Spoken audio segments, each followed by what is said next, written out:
Buen día, soy el estudiante Harvey Alonso Sánchez, integrante del grupo 36 de programación orientada a objetos. Durante la fase 1, lo que debíamos hacer era analizar los requisitos necesarios para desarrollar el proyecto, teniendo en cuenta la situación problema de una empresa que se llama losreparamos.com, que se dedica a hacer reparaciones estructurales de albañilería como tal. Para eso pues teníamos la definición del problema que de la empresa como tal, de los reparamos, en la que se nos solicitaba que se pudiera ingresar información de clientes, de registro de reparaciones, eh, consultar esos clientes, sacar informes de las reparaciones, obviamente pues tener información de facturación, costos. Eh, ¿Qué teníamos que hacer? Pues definir los requisitos funcionales y los no funcionales. Eso fue lo que realizamos durante la fase 1. Que tuviera un menú de inicio, que tuviera opciones como clientes, órdenes de trabajo, facturación. Entonces obviamente teníamos que crear la tabla clientes, la tabla de las órdenes, la tabla de los empleados como tal. Y pues como tal, como en resumen era eso lo que debíamos hacer en la fase 1. Todo lo que es análisis de requisitos funcionales y no funcionales. Durante la fase 2, que era de especificación y diseño, lo primero que teníamos que hacer es tomar toda esa información de la fase 1, nuestros requisitos funcionales y no funcionales, y empezar a hacer cada uno de los formatos de caso de uso, donde explicamos el flujo o el procedimiento de cada una de estas opciones que va a tener nuestro programa como tal.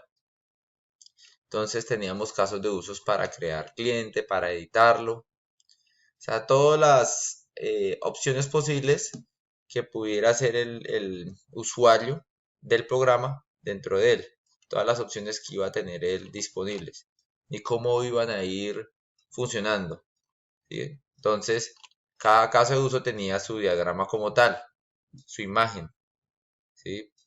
Con las funciones include y exclude como tal.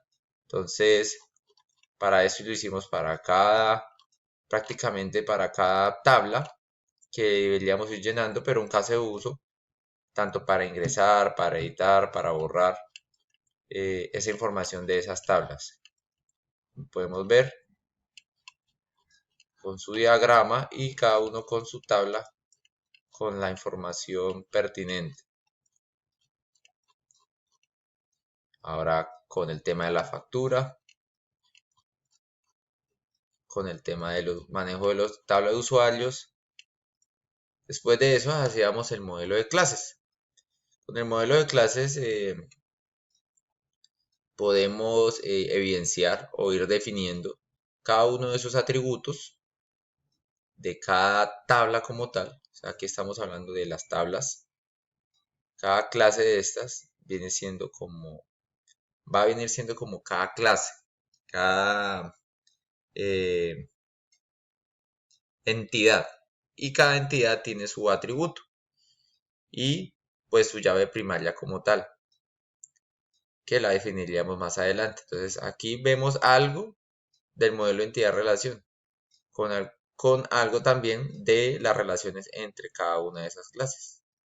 Y posterior a eso, hacíamos los diagramas de actividades, que es ese flujo como el programa procesa cada solicitud que nosotros le hacemos. Entonces podemos ver todos los flujos o que hay o diagramas de actividades tanto para el tema de el manejo de la información de la tabla cliente, de la tabla orden, de la tabla de operaciones, de los usuarios, de las facturas.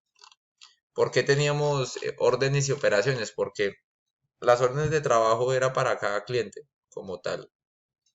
Y dentro de esa orden de trabajo se podrían ir incluyendo operaciones. Un ejemplo, si la empresa, si el contrato era para arreglar una locación en sí, pero eh, dentro de esos arreglos iban saliendo, digámoslo, tareas específicas. Entonces, esas operaciones se convertían en esas tareas específicas.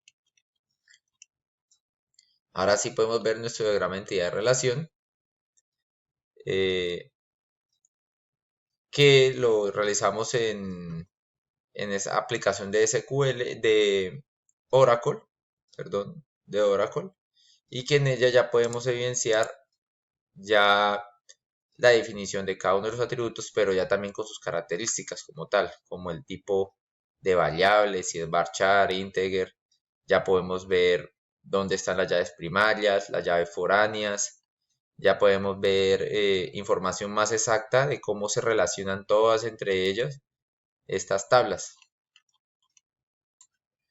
Durante la fase 3 nos concentramos en la creación de los formularios como tal, de las interfaces en el programa que hayamos elegido, en mi caso es NetBeans.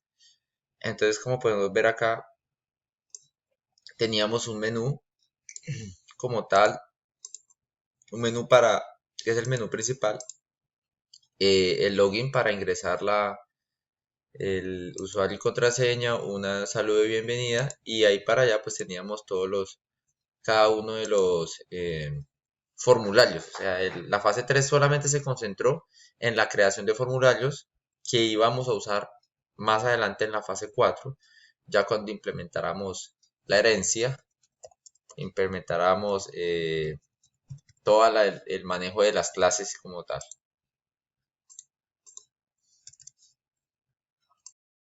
Durante la fase 4 pues debíamos hacer una consulta de unos conceptos de herencia y polimorfismo como tal, entregarles un documento de Word, herencia simple, que era la herencia múltiple, herencia de interfaz, herencia de implementación, todo esto para ponernos en contexto y saber qué íbamos a hacer durante esta fase, o sea, qué tipo de herencia íbamos a implementar. Entonces, nuestro caso, usamos la herencia simple. Entonces teníamos eh, la clase usuario, que la cogimos como padre, con eso podíamos heredar esas características, esas variables para las demás clases. Obviamente no nos servía para todas las clases porque eh, la clase usuario tenía pues características parecidas a empleado, a técnico, a los técnicos como tal de la empresa y a los clientes. Pero habían otras entidades como la entidad o la clase factura, la clase, no sé, orden, la clase operación, que tiene unas características distintas. Estas clases pues tienen algo en común, que tienen un ID de la persona, nombre, apellido, celular, pero para las otras clases no había como una similitud, entonces implementamos como tal esa herencia simple a partir de la clase usuario. Ya después pues mostrábamos cada uno de los formularios que teníamos, como tal el menú principal, el menú para ingresar nuevos clientes, para consultar los clientes, para crear empleados, consultar empleados, los técnicos de mantenimiento, consultarlos, y más adelante pues ya creamos la clase de órdenes igualmente. Finalmente, en la fase 5 realizamos una ficha de evaluación de software, que está para lo que nos sirve es para hacer una retroalimentación y una autoevaluación de lo que hicimos, comparando lo que habíamos planteado desde la fase 1, si al final el software, lo que hicimos, cumple con las exigencias o soluciona el problema del que tiene el cliente, que era la empresa loreparamos.com. Y pues también nos da el chance, digámoslo así, esta fase, para hacer unos ajustes o adicionar cosas que nos hayan quedado faltando a nuestro proyecto. Ya con eso finalizaríamos y pues simplemente nos queda analizar qué podríamos haber mejorado, cuáles puntos podríamos haber reforzado como tal, y para obviamente darle un cumplimiento a nuestro proyecto.